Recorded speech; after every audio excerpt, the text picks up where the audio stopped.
What's up, everyone? Welcome to Program Your Remote. Today we're going to take a look at how to change the cabin air filter in a 2021 Dodge Durango. Like I said, we're going to be working on a 21 Durango in this video, but it will be the same on several different years. So the cabin air filter is located behind the glove box. In order to get to it, we need to open the glove box. And if we take a look at the right-hand side, we're going to see this dampening cord right here. How we're going to get that off is if we grab this plastic piece on the bottom, we're going to pull down and then we're going to come out this way.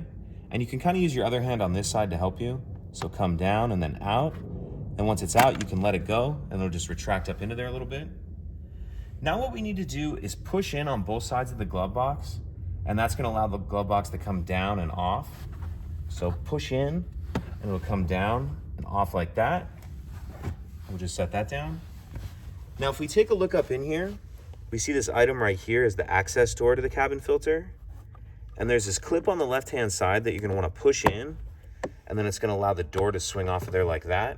It's just kind of on little hooks on the right-hand side that you can see there.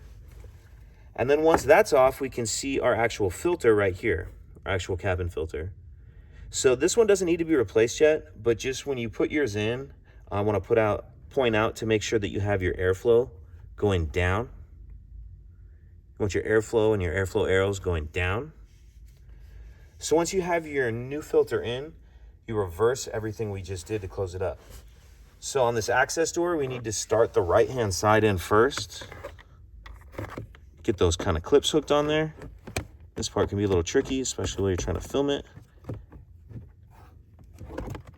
So get that right-hand side started on, and then the left side will just clip on.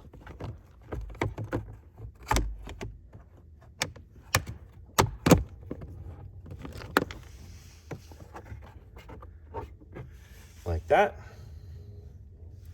And then once that's on there, we can go ahead and put our glove box back on, and you'll just line these three hooks up with these little right here, these three down on the bottom.